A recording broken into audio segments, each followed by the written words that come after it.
Que las palabras de mi boca y la meditación de mi corazón sean siempre aceptables en tus ojos, oh Señor, mi fortaleza y mi redentor. Let the words of my mouth and the meditation of my heart be acceptable in your sight, O Lord, my strength and my Redeemer. Amen. Amen. Well, seeing as how we are in the heat of the political season, I couldn't resist this little story I saw.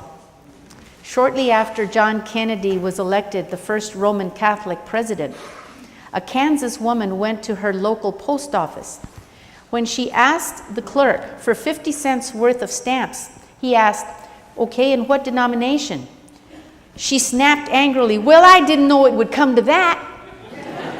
Give me some Baptist."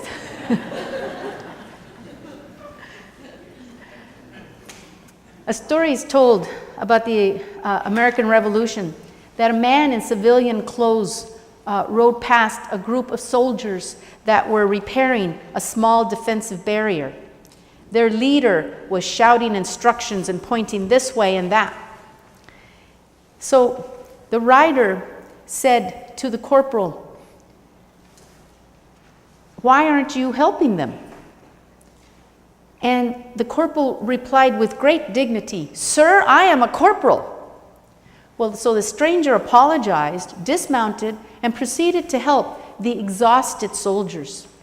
The job done, he turned to the corporal and said, "Corporal, next time that you have a job like this and not enough men to do it, go to your commander-in-chief and I will come and help you again." With that, George Washington got back on his horse and rode off. So where did Washington learn such leadership skills? I have no doubt he learned them here in these words of Jesus. "Whoever wants to become great among you must be your servant." The young corporal had these words modeled to him by the man at the top.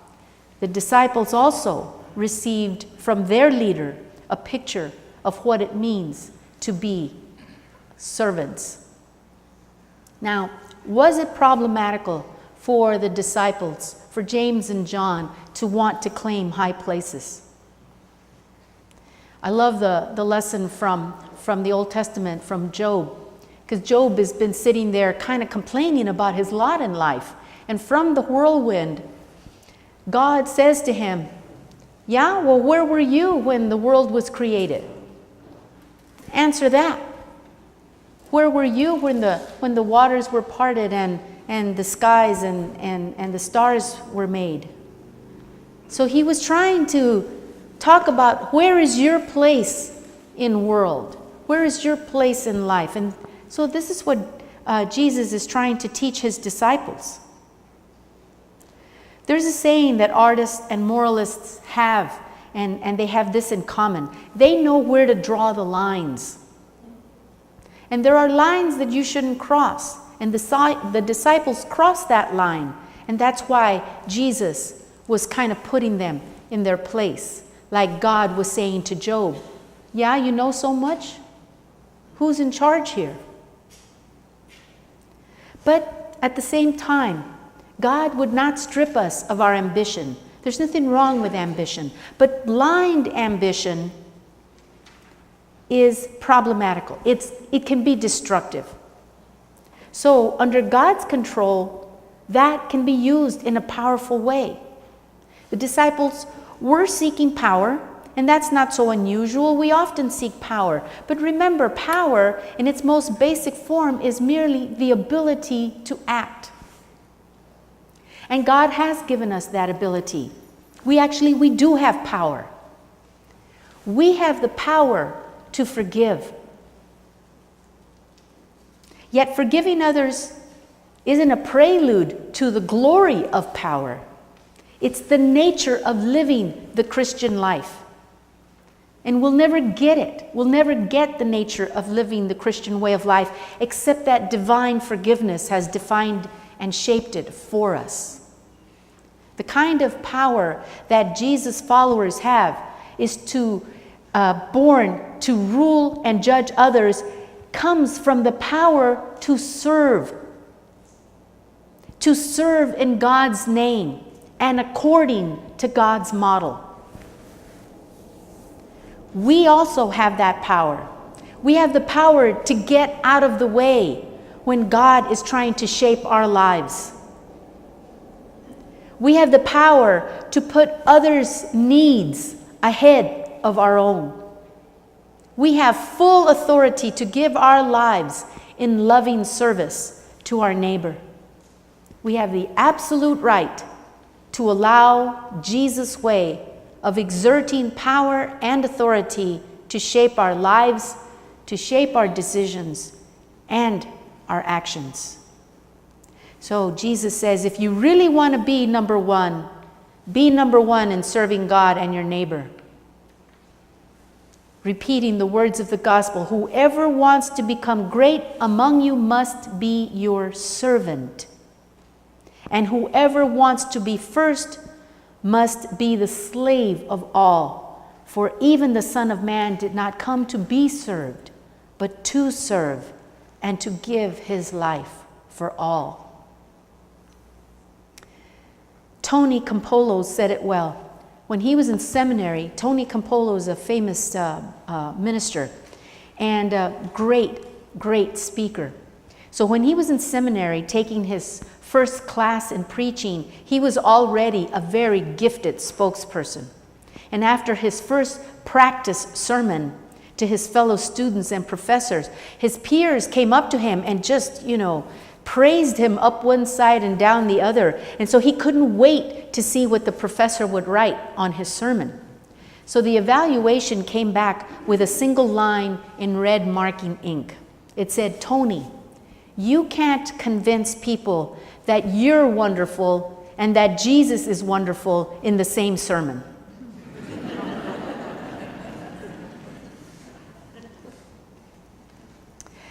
That's why Jesus had to put the disciples in their place. They could not love anyone else when they were obsessed with themselves and their own place in the order of things. Even though their obsession was for holy living or righteous behavior.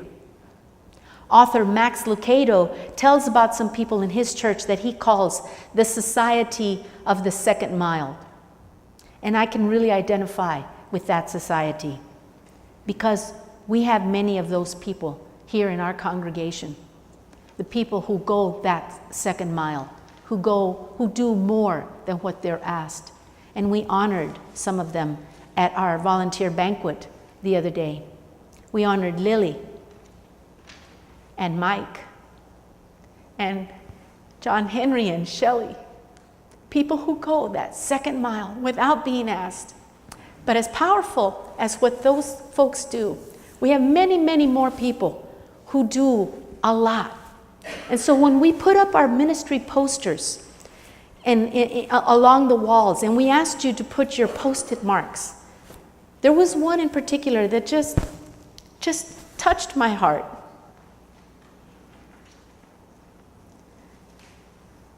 Vern Jones put up his post-it because he wants to be a lay Eucharistic visitor. And that just filled my heart. Vern, who has struggles of his own, wants to serve. He's not done. It's not over. He's going to go that second mile and the third mile and the fourth mile. That's ambitious. That's good ambition. That's God ambition. So I'm sure that Vern would not call attention to himself, and I didn't tell him I was going to do this, so I apologize to Vern. But there are many people who serve in our church who seriously want to remain anonymous. And my hat is off to them because they don't want anyone to know. And that is an achievement that they seek because it just grows out of their desire to serve. And they serve because Christ first served them. Jesus wants us to be number one.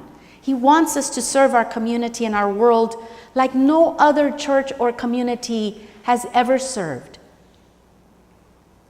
We have that DNA in this church. We have a huge core of people who serve compared to other churches. And I've served in many churches, worked with many churches. This church is unique. It's part of our culture to be of service to one another, to have that large core of people in service to one another and to the community. So the moment that the apostles began this desire to be placed in above others, Jesus had to call them on it right away at the very beginning, because he wanted us to understand. He wanted them to understand that the kind of service, the kind of power that comes with this life of Christianity does not come from seeking position, but of putting yourself behind others, putting others ahead of you. So then we can look over our lives with no regrets, but only with satisfaction. Because the moment that we begin to love ourselves as the highest good, we lose that power to live authentically. We cross the line from piety to pride when we become the object of our own appreciation. Someone once put it like this: life is a lot like a game of tennis. Those who don't serve well end up losing. And that's true. It's okay to be ambitious, but make sure you're ambitious about the right things. Be number one at serving God and serving others. Then you'll never come to the end of your life and say, oh, woulda, shoulda, coulda. What a waste. And when you're in God's presence, God won't say, what a waste. God will say to you, well done, good and faithful servant.